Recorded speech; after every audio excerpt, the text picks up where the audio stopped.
Welcome back to Les Schwab Tire Center's Outdoor GPS, presented by Fisherman's Marine and Outdoor. Welcome back, everyone, and for the first time here in the GPS studios, we have Zach Carothers. He's a professional fly fishing guide, also loves to help young people get into the outdoors and learn how to do some fishing. But first things first, man, Zach, it's nice to see you. Yeah, trying to get a professional guide, doesn't matter what kind of guide, on a Saturday is not easy, so we appreciate you taking the time for that. Yeah, of course, no problem, man. I appreciate you having me. I know that you've got an event that you've got going on today when you leave here. I do, yeah. Tell us about that. So yeah, I'm going to help some foster kids learn how to fly fish. Very nice. And so yeah, working with the Mayfly Project. I work with several nonprofits and different organizations, and yeah, this one will be my first day with them. I'm going to be a little bit late, but you know, I was like, that's cool. I told them I'd shout them out. Yeah. But yeah, we're heading over to Vancouver and going to teach some kids in the foster care system just about the outdoors, teaching them to fly fish, and it's kind of a summer-long segment, and they got a bunch of different spots over the nation. Yeah, excited to be a part of them. Good people. Dude, sure. That's awesome that you do that. I mean, yeah. This is how we had a chance to meet you. Good people doing good things to help the community. Yes, Crappie Killer lined us up with Zach's like, you got to talk to this guy if you get the chance. So we took the opportunity, and I'm glad that you were able to make it in. He's great, man. Love that dude. Some of your background, though, you've been in a band for the last 20-some-odd years. Yeah. And you just recently became a professional guide a year and a half or so ago. Yeah, I left the glamour and fame. I was in a band called Portugal the Man. We put out 9 albums, won a Grammy. Oh, and, wow. Oh yeah. I've been done it forever. And yeah, I did it for 25 years. And then recently I had to have a back surgery last year, early last year, and I had to take a tour off. And during that time, I was healing up. I was spending a lot of times in waters, just the cold compress, you know, in the waders. Sure. And man, I just realized how good it was for my mental health, and that I really needed a break from cities and crowds. Yeah. And so I always wanted to do this. I always wanted to teach people how to fly fish, and being a fly guide was kind of a semi-retirement plan. It just happened sooner than I thought. Well, that's cool. And yeah, I love it. Yeah. It's fantastic. Yeah, now you've got plenty of background. You came from Alaska, that's where you're originally from? I grew up in Alaska, so I thought I was a really good angler. Turns out I'm just from Alaska, and it's really easy to catch fish up there. If you're from Florida, you've heard me say the same thing. But anyway. No, that's how it goes. I came down here and went straight to the, I moved down here about 25 years ago and to go to college. Yeah. But then I just ended up being a musician. I tried going to the Metolius in wintertime, and boy, that was humbling. And so I was like, oh, this is a lot harder than it used to be. And so I had to get good. And I just started hanging around my local fly shop, and I mean, work there now and work for the outfitters, and work with several different people. And yeah, it's been an amazing learning experience, and I want to share that with people. Now, how did that actually happen? You love to go fly fishing. You've been fishing all your life.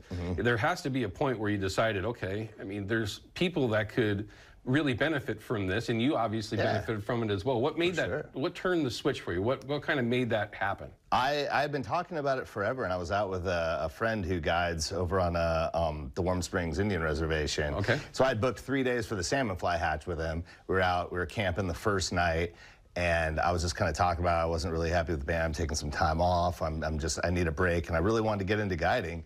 And after night 1, he's like, well, how about instead of fishing tomorrow, I just kind of train you up and then you guide for me? And so I jumped right in. He threw me in the deep end. Wow. And I had imposter syndrome. I was like, you know, I don't know that well. He's like, dude, you've been fishing here for years. You know this river. You're great with people. That's all it is. Right. Just be kind to people, help them out, and put them on fish. Yeah. And so yeah, I jumped straight in. I had 1 day of sort of training, and then I started guiding, and I've been kind of full-time since then. Do you foresee it being something you do in the future? Oh, absolutely, yeah, awesome. yeah. I want to do more experience things. I want to take people, do more long floats, do some hosted trips. I want to get people out. I'm all about providing people an experience, or sharing an experience with them and curating it, and that's what I'm all about. Whether it's, and you know, and all different levels. I want some of them to be very nice, you know, 5-star accommodations. And then I love to dirt bag it too, and I think a lot of people do. Yeah. And everything in between, from free to really expensive, I just want to be accessible to everyone, and that's important to me. Well, it's a heck of a niche, because we need more fly angling guides around here that understand what's going on and enjoy what they're doing and help them train others and get them to the point where they want to go out and do the same thing.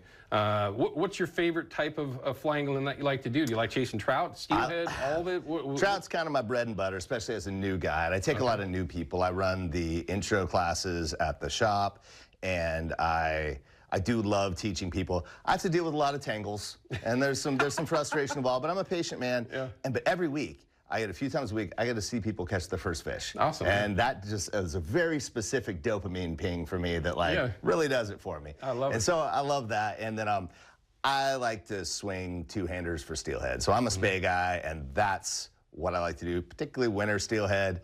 Maybe because I'm just a glutton for punishment, but they're just so rare and so amazing. And yeah, really appreciate you showing the numbers, telling people to fish responsibly, keep them wet, be extremely nice to our native steelhead. Oh, yeah. And yeah, I'm an advocate for it. We also have, I work with a buddy who has we started a tagging program, the Wilderness Calling Conservation Initiative. And yeah, we're tagging wild steelhead and raising money for that. And we go out and physically do that. We take people fishing, we tag them on the spot, and then we get unbelievable data. I bet. It's incredible. Yeah. And yeah, that's another one of my favorite things. But yeah.